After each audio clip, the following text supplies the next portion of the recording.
Bienvenue à ce webcast autour de la gestion des données. Alors, l'exploitation des données pour mieux connaître son client, améliorer son expérience et lui proposer des services à valeur ajoutée pousse les entreprises à s'équiper d'outils performants et de revoir le circuit de la donnée.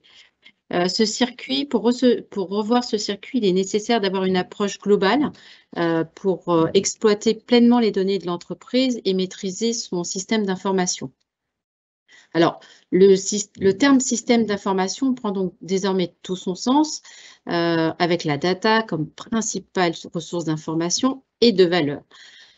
Une optique nouvelle pour les entreprises et une approche nouvelle également en matière de gestion de la donnée et du système d'information. C'est aujourd'hui ce que l'on peut appeler le data management.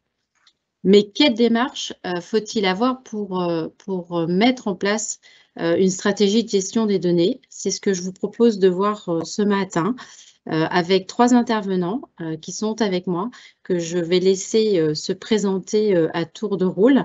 Donc, Monsieur Thierry Burger, je vous laisse vous présenter d'abord.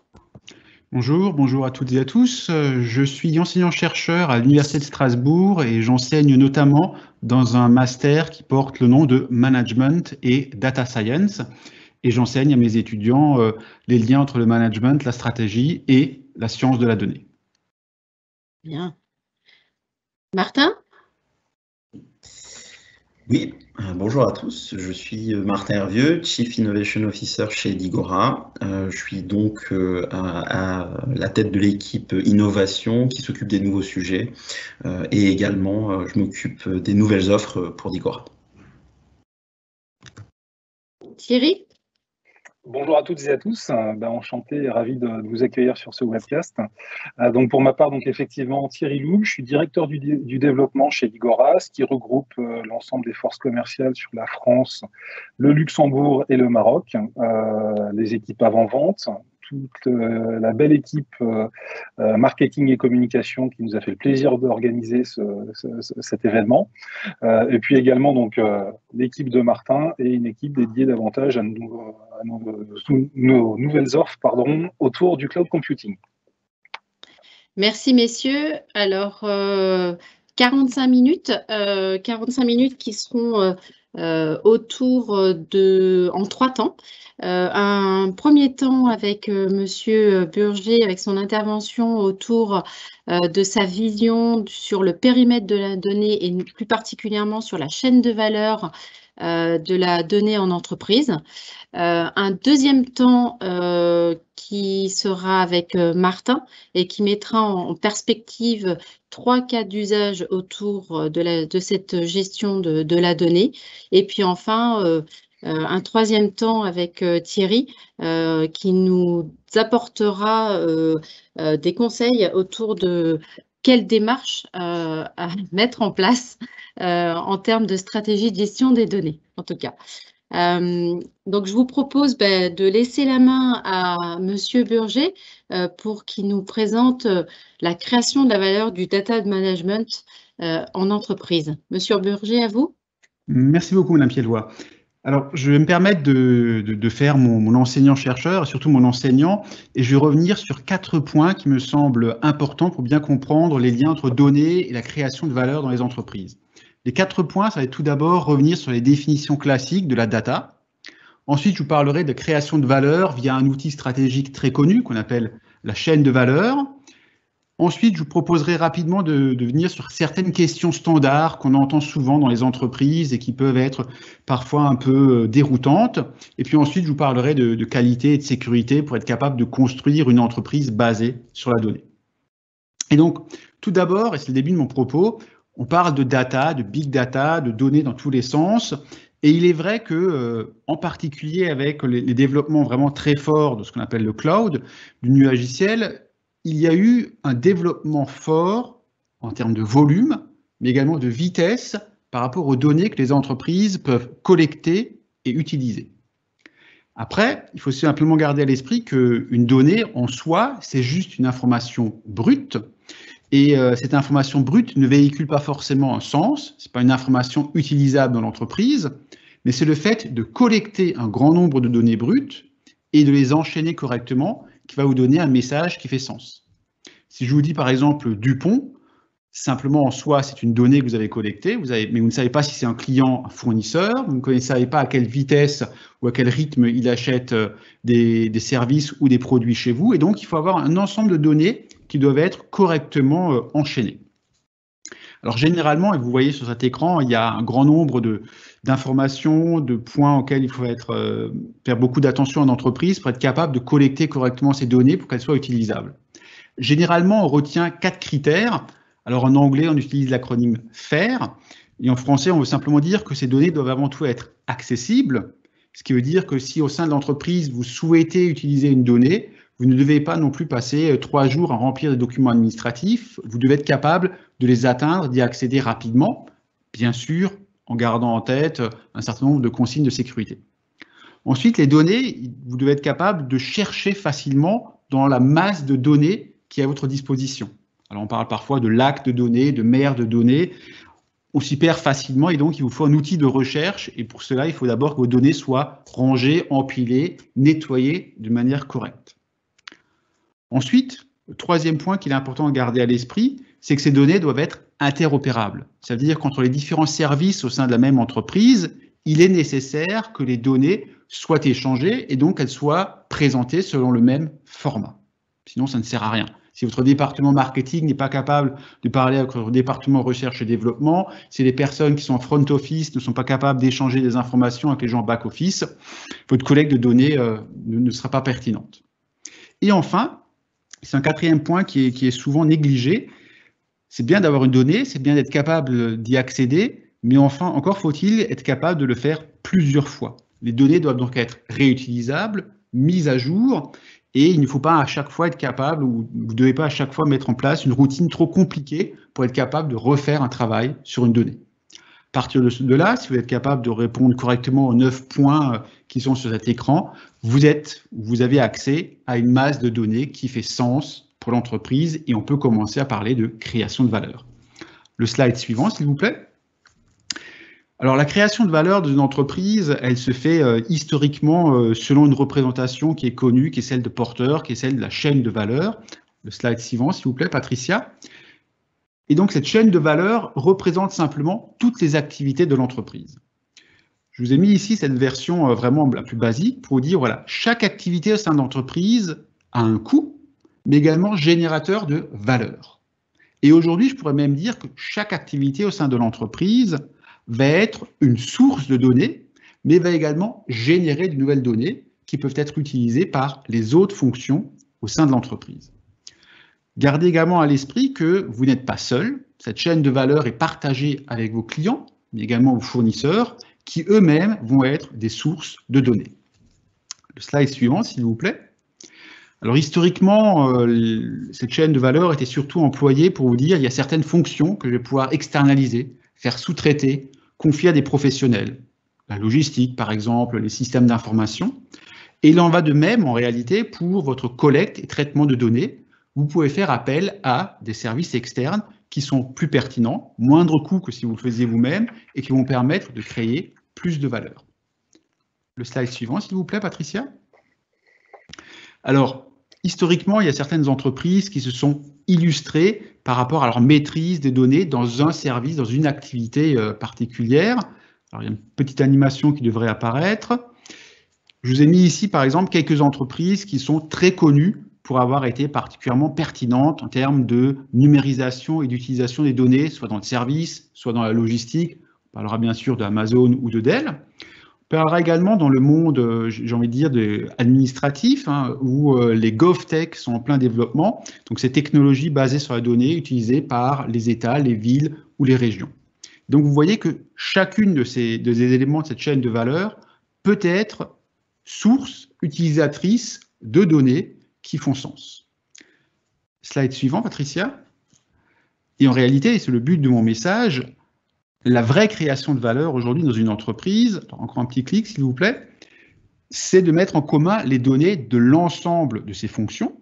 Et c'est bien le fait d'avoir un service après-vente qui est capable de collecter des données avec le service marketing, avec la production, qui va permettre réellement de changer les pratiques au sein de l'entreprise, et donc pour vous d'être capable de prodiguer des services à vos clients qui soient à la fois moins coûteux pour vous et plus riches en contenu pour vos clients. Alors, slide suivant, s'il vous plaît. Je vous ai montré grossièrement la représentation de la chaîne de valeur, et donc comment les différents services devaient interagir. Mais l'intérêt de la donnée, c'est surtout d'être capable de prendre des décisions, donc de mettre en place un changement. Et dans le slide suivant, s'il vous plaît, Patricia, je vous ai mis également ici un certain nombre de questions, d'affirmations que vous avez certainement déjà entendues de vos entreprises respectives. Entendu, c'est certain, puis peut-être même que certains d'entre vous ont prononcé ces phrases, et en réalité, chacune de ces phrases est problématique.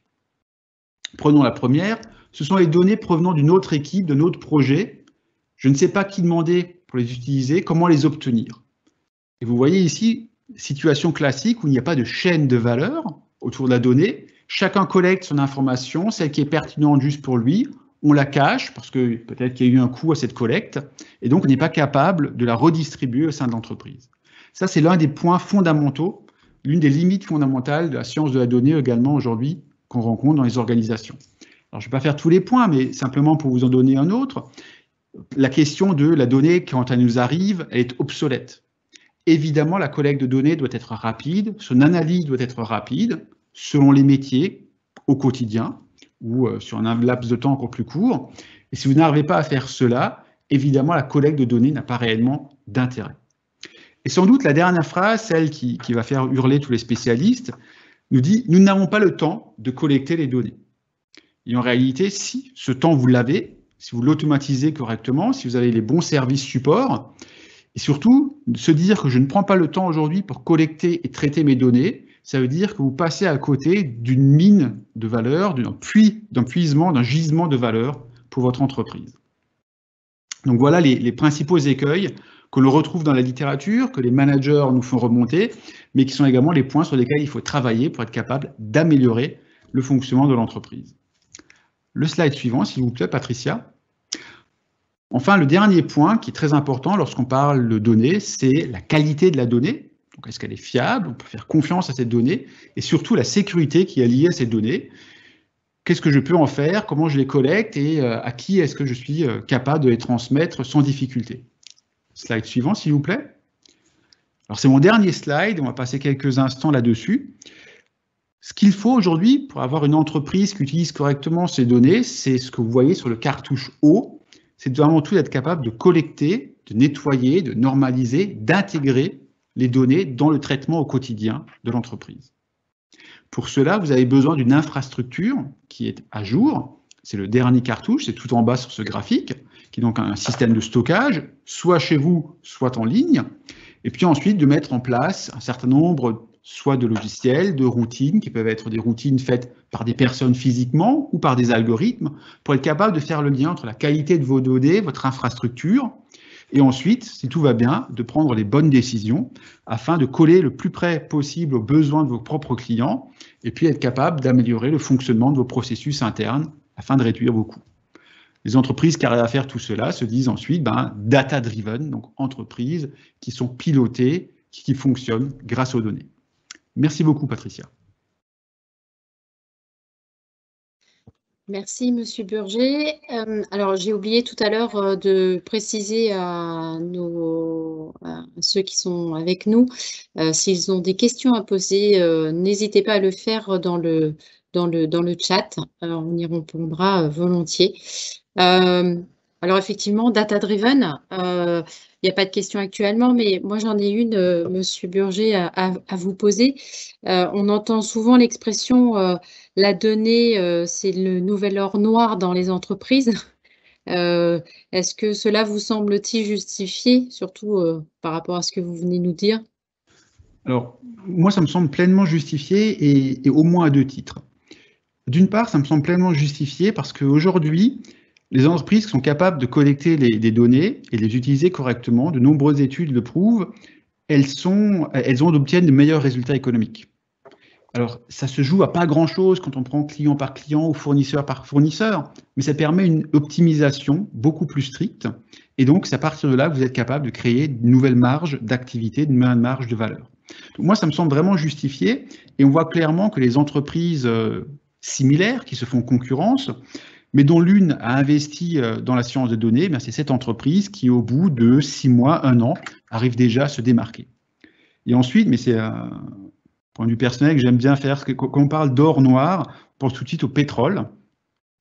Et en fait, si maintenant vous prenez du pétrole, vous essayez d'obtenir de l'essence, du sans-plomb par exemple, le processus chimique que vous mettiez en place va vous créer un rejet qu'on appelle le diesel ou le gasoil. Et vous voyez donc que certains rejets peuvent avoir de la valeur.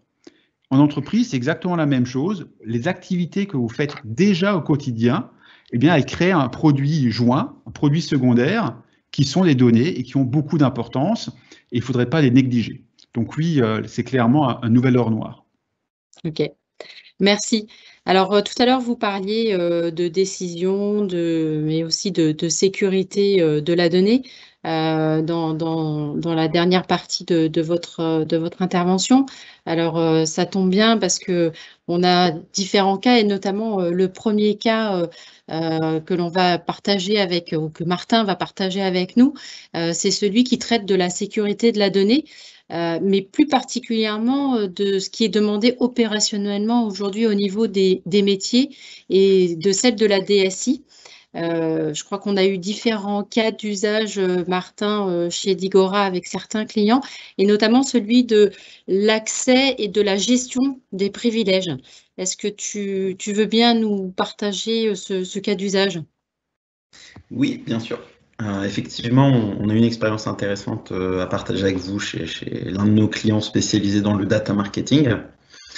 Donc, on a une relation sur la durée avec ce client qui est venu nous voir pour un sujet un petit peu différent de nos échanges habituels, avec donc ce besoin de présenter à ses commissaires aux comptes une vue des accès et des changements de droit sur leurs différentes bases de données. Du coup, pour répondre à ce besoin, on a d'abord échangé avec les différentes parties prenantes, puisqu'on avait non seulement la nécessité de discuter avec les personnes en interne, les personnes des métiers, mais également des intervenants externes qui étaient déjà chez notre client et avec qui on a collaboré par la suite. On a fait ensuite une étude de faisabilité de remontée de ces diverses données d'accès et de droit, puisque vous le voyez, on avait un certain nombre de technologies. Donc c'est vrai que ça, c'est des compétences qu'on a depuis un moment, une expertise qu'on a depuis un moment chez Digora et qu'on a pu mettre en valeur sur ce sujet-là en allant récupérer les différentes données sur les différentes technologies de base de données. Et ces données, une fois qu'on les avait récoltées, on a dû les stocker évidemment dans un data lake, et on a utilisé la technologie, notamment les technologies élastiques. Vous pouvez le voir à droite de ce slide. On a notamment utilisé Kibana pour la partie visualisation, mais pas que. Et donc, enfin, on a créé les dashboards qui permettaient la visualisation et qui répondaient à ce besoin initial de notre client à travers typiquement les dashboards que vous pouvez voir à droite. Bon, l'idée, c'était non seulement de produire ce résultat, évidemment, mais également de pouvoir les rendre autonomes sur le sujet, puisque aujourd'hui notre client a la capacité d'être auditable par ses commissaires aux comptes, mais il peut également capitaliser sur la structure qui a été mise en place et sur les données récoltées pour aller chercher davantage de valeur par la suite.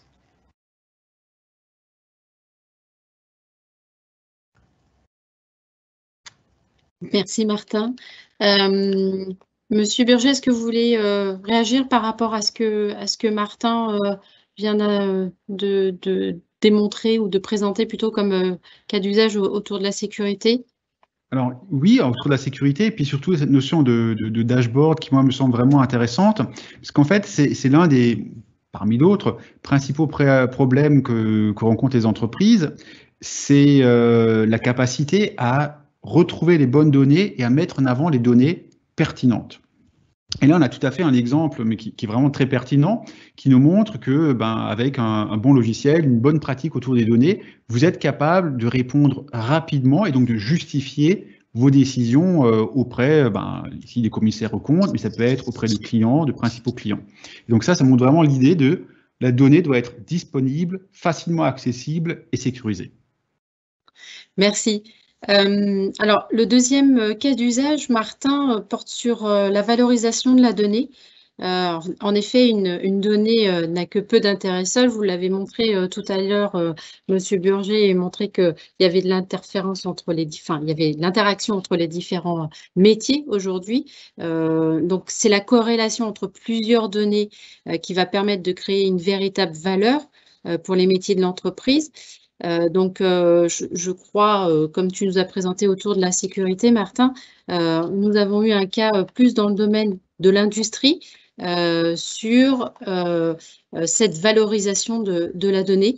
Donc, je te passe la main à nouveau pour que tu nous présentes ce cas d'usage. Ça marche très bien. Et effectivement, hein, pendant le premier confinement de mars 2020 de l'année dernière, on a eu un contact sur notre site internet de la part d'un fabricant de matériel connecté pour la protection cathodique. Donc, plus spécifiquement, qu'est-ce que ça signifie? C'est la protection contre la corrosion des canalisations. Ce client, c'est ADCA. Et donc, la direction d'ADCA souhaitait améliorer le suivi de l'efficacité de cette protection cathodique qui est chez leurs clients. Donc, étant donné le besoin spécifique autour d'une plateforme de réception et de mise à disposition des données distantes, on est passé par un certain nombre d'étapes significatives. Et tout d'abord, la définition du besoin autour d'un cahier des charges et un certain nombre d'échanges qui nous ont mené à produire un POC pour la visualisation et l'affichage d'une courbe de 5 millions de points, ce qui représente grosso modo un an de données. Pour la petite histoire, c'est pas anodin 5 millions de points puisque avec nos écrans actuels, c'est tout simplement impossible d'afficher cette quantité de données à cause du nombre de pixels. Donc on a dû produire un algorithme particulier qui va nous permettre de respecter les tendances, les minima et les maxima, et de gagner en précision avec les différents zooms.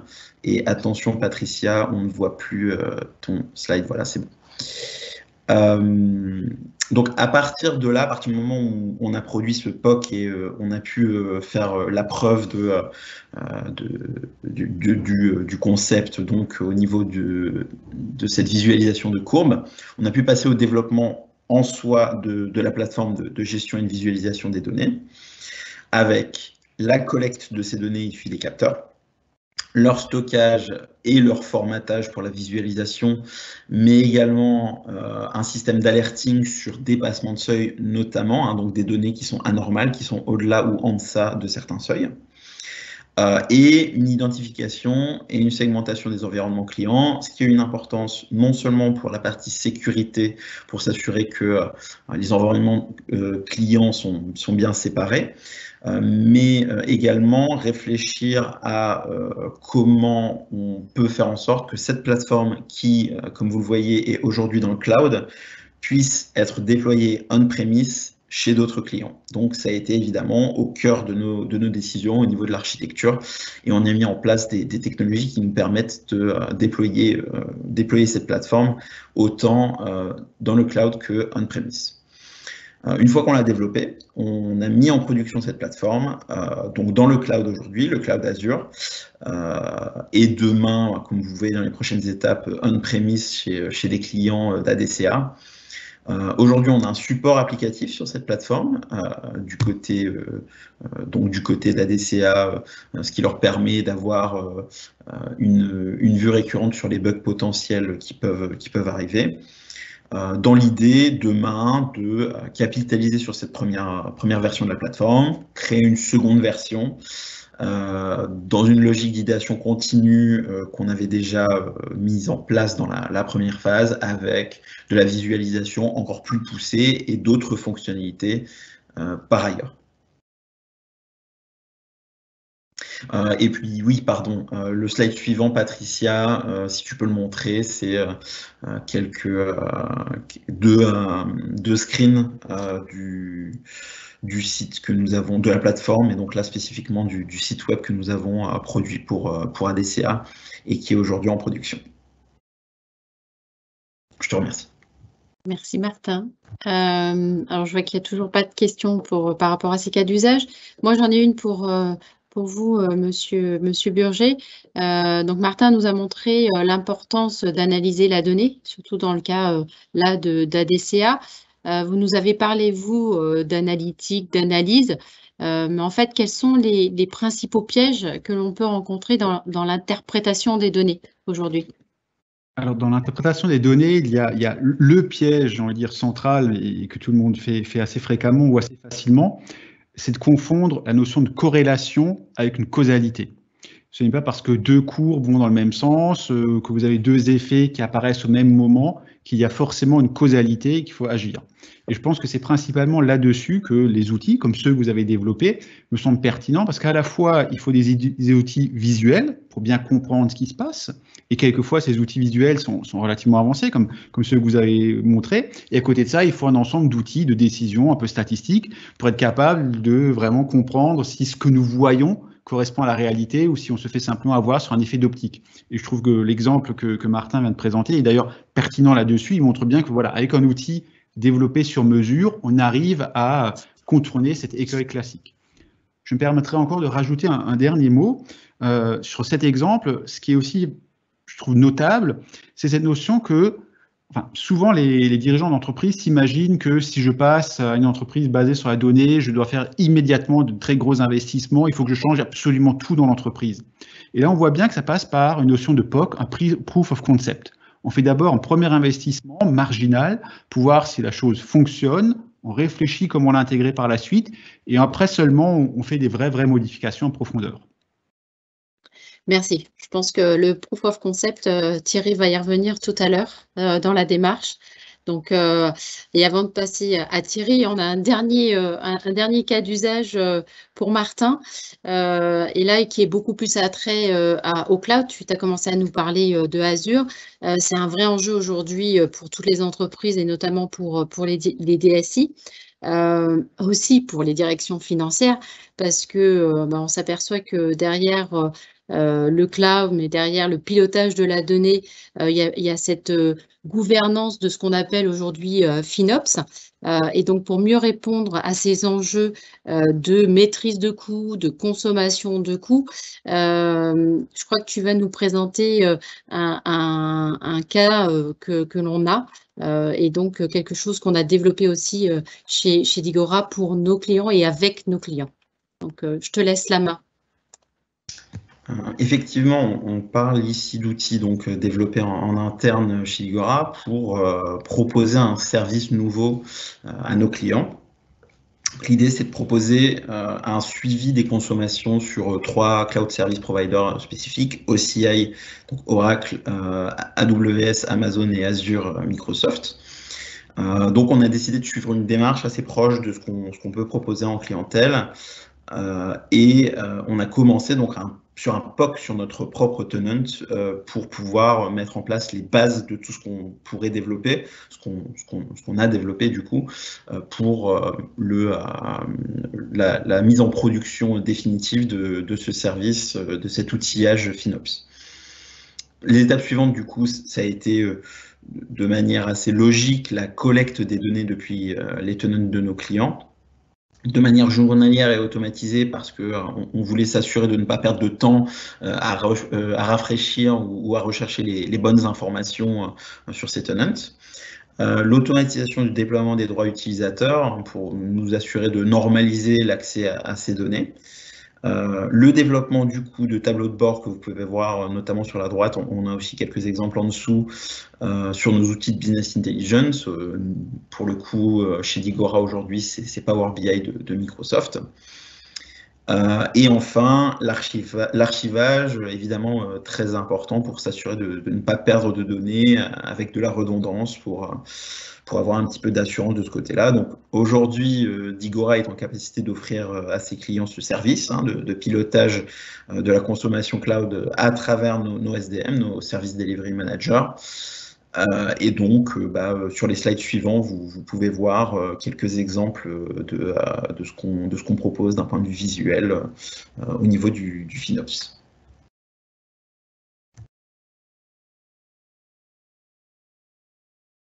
Merci Martin. Donc, je vois l'heure qui tourne et on va arriver à notre dernière partie. Donc là, Martin nous a expliqué ou nous a présenté à la fois la sécurité de la donnée, la valorisation et celle du pilotage. Trois phases qui sont importantes dans une stratégie de gestion des données. Donc Thierry, je crois que tu vas nous présenter aujourd'hui, finalement, tu vas répondre à la question que l'on a mis sur ce webcast, qui est quelle démarche à mettre en place en termes de stratégie de gestion de données. Donc, quelle serait-elle finalement? Merci Patricia. Donc, comme Martin l'a bien présenté, en fait, on a d'abord énormément appris avec nos clients. On a, les années passées, eu l'occasion de travailler sur un certain nombre de use cases, dont un certain nombre d'entre eux vous a été présenté par Martin. Mais très vite, on s'est bien rendu compte qu'on touchait du doigt un des véritables enjeux qu'on a chez l'ensemble de nos clients. Donc, on s'est très vite repositionné pour structurer une démarche pour la rendre la plus intelligible possible, qui s'articule autour de 5 piliers que vous voyez sur ce slide et qu'on a appelé un petit peu le cercle vertueux. En fait, on est vraiment dans une démarche d'amélioration continue avec toutes les méthodes agiles, etc., pour continuer à répondre à ces fameux enjeux de la valorisation de la donnée. Et le deuxième enjeu sur lequel on a énormément travaillé, sur lequel Martin a largement contribué et travaillé, c'est également pouvoir industrialiser cette proposition de valeur au travers de notre centre de service, de manière à pouvoir accompagner nos clients sur notamment du 24/7. J'y reviendrai sur le slide juste après. Donc, si on détaille un petit peu aujourd'hui les enjeux qui sont liés à chacun de ces 5 piliers, bien souvent, on va commencer, et ça c'était remonté par M. Burger tout à l'heure, d'abord, il convient d'identifier les données. Donc, on accompagne nos clients, on l'a vu au travers des use cases présentés par Martin, on va commencer avec une petite étude, un assessment, où on va commencer par cartographier l'ensemble des données qui peuvent avoir de la valeur pour le client, données qui peuvent être internes au système d'information du client, voire externes. Il y a également des données endogènes, bien souvent, qui peuvent venir enrichir cette corrélation qu'on pourrait être amené à faire par ailleurs.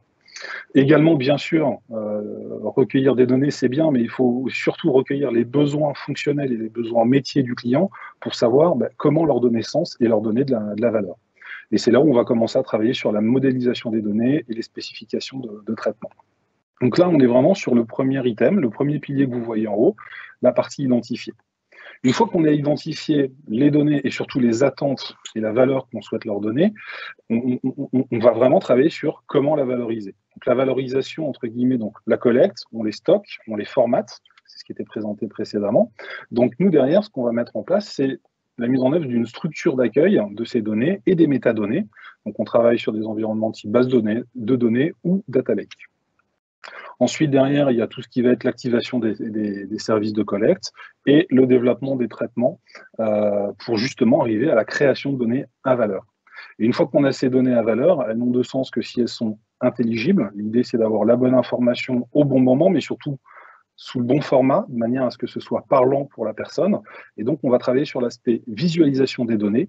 Visualisation, donc Martin le précisait au travers des différents use cases, qu'on sait mettre en forme au travers d'outils de type BI, de business intelligence, ou alors directement sous forme d'applications qu'on peut développer en collaboration avec nos clients.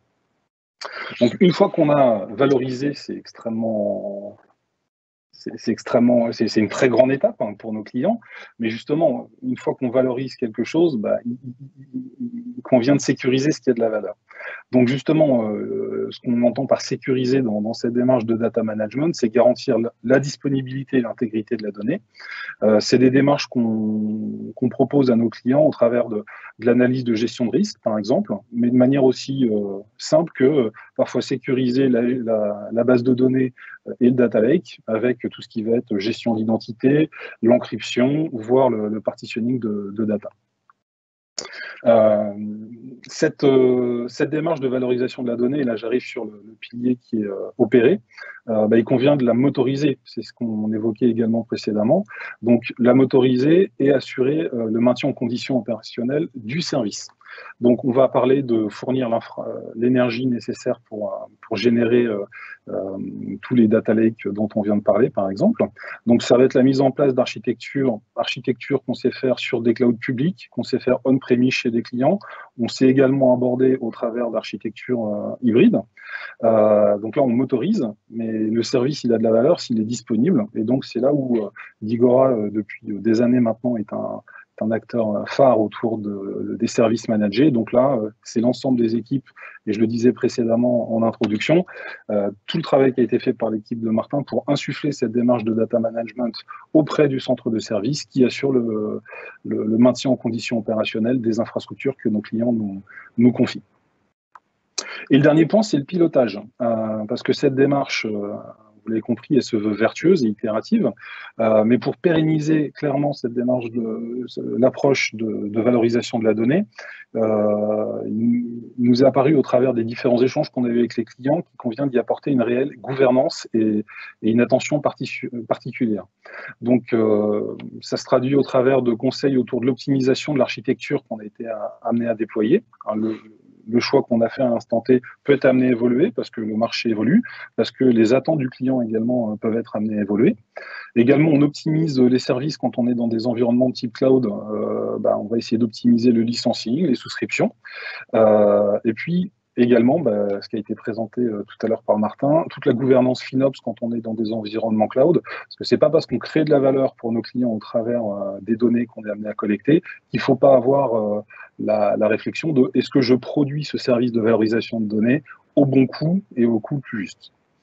Puis également, il y a tout un pan qui concerne l'accompagnement autour de la réglementation. On le sait bien aujourd'hui, dès lors qu'on va parler de données, de data, la réglementation aujourd'hui existe, elle a tendance réellement à se muscler, les risques sont réels. On parle de HDS, de RGPD, et donc également, quand on commence à travailler avec nos clients sur la valorisation de la donnée, il convient également de les accompagner sur le bon respect des réglementations, suivant les normes globales qu'on peut avoir, ou alors certaines, quand on parle d'HDS, qui sont plus proches de leur métier.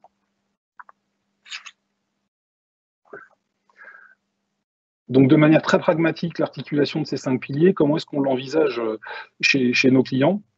Alors, il y a beaucoup de choses qui ont été vues au travers des use cases, mais en fait, suivant le degré de maturité du client, on sait intervenir très en amont jusqu'au maintien global de la solution tel qu'on l'a précisé.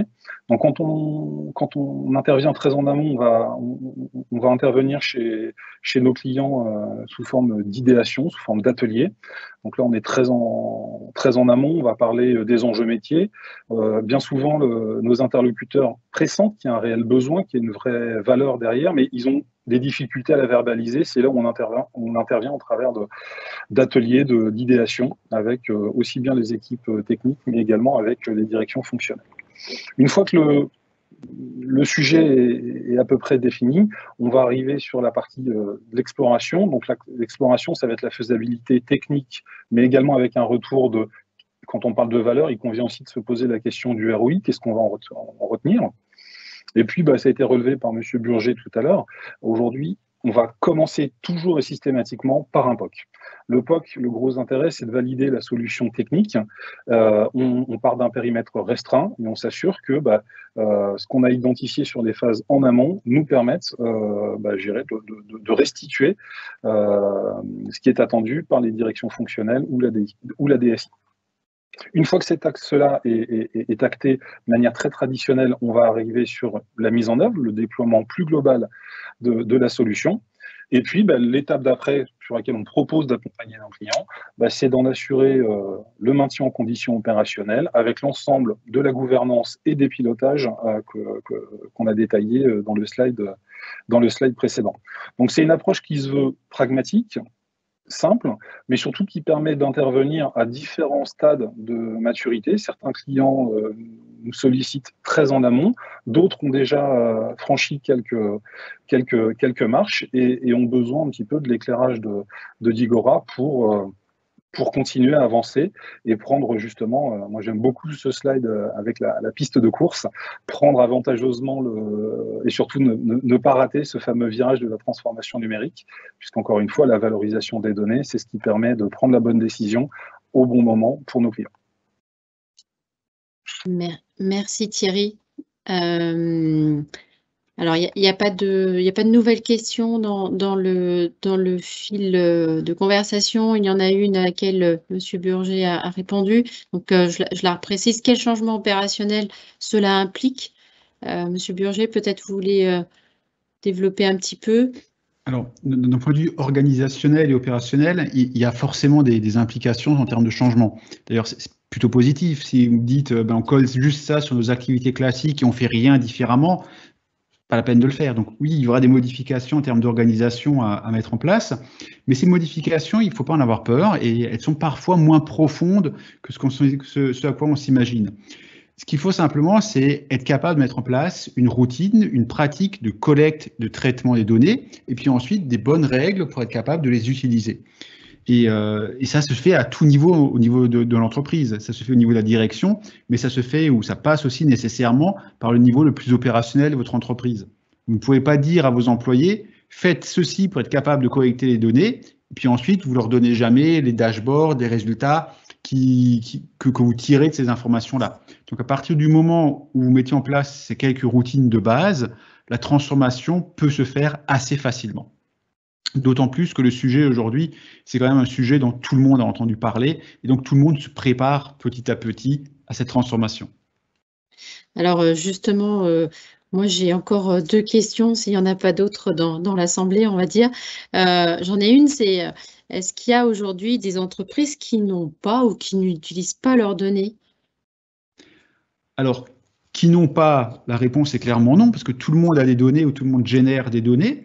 Après, le tout est être capable de les reconnaître et puis surtout de se rendre compte que ces informations-là, ou avec un petit peu d'effort, mises en forme correctement, elles pourraient nous servir à améliorer nos décisions. Donc, tout le monde a des données. Après, par contre, et ça c'est vrai, beaucoup d'entreprises ne sont pas capables de dire aujourd'hui comment elles utilisent leurs données et ce qu'elles en font. En fait, il y a quelques années, mais toujours encore aujourd'hui, lorsqu'on se posait des questions, c'est quoi la stratégie d'une entreprise? Et vous allez voir les dirigeants d'entreprise et vous lui dites, dirigeant, explique-moi en 2-3 phrases ta stratégie. Beaucoup de dirigeants sont incapables de répondre. Et on se rend compte aujourd'hui que c'est exactement la même chose. Si on demande à un décideur, explique-moi ta stratégie par rapport aux données, on n'y a pas encore assez réfléchi. Et là, c'est vraiment un bon point aujourd'hui encore de se trouver des entreprises comme Digora par exemple pour être capable d'accompagner cette réflexion et de faire des proof of concept, de pousser un peu au changement pour ne pas louper justement cette transformation numérique. Ok.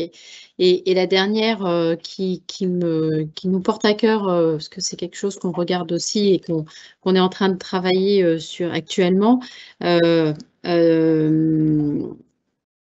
donnée est-elle énergivore, excusez-moi, et est-ce qu'on doit culpabiliser par rapport à ce sujet-là? Il y a beaucoup d'entreprises, je pense qu'en termes de RSE, qui regardent aussi ce pan-là. Quel est votre point de vue?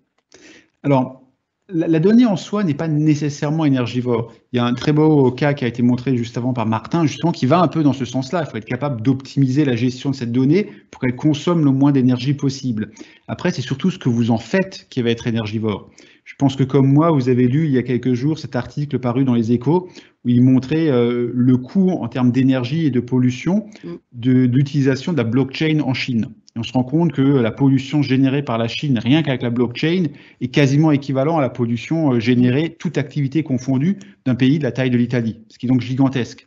Et donc vous voyez qu'effectivement, si on utilise les données pour des logiciels, des pratiques, des processus qui sont loin d'être optimisés et pas forcément nécessaires, évidemment, ce sera énergivore et peu souhaitable. Cela dit, dans un système où vous réfléchissez à votre donnée, vous mettez en place un bon stockage et une bonne utilisation, ça reste un objet concurrentiel absolument inévitable, incontournable, et ça ne consomme pas tant d'énergie ou tant d'électricité que cela. Bon, eh ben, je crois qu'on est arrivé à la fin. Je vous remercie tous les trois pour votre intervention. Ce webcast a été enregistré et il sera sur notre chaîne YouTube d'Igora d'ici peu. En tout cas, merci messieurs et puis à très bientôt pour de la valorisation des données. Merci beaucoup. Bonne journée, Merci à à vous. bientôt. Au revoir. Merci, bonne journée.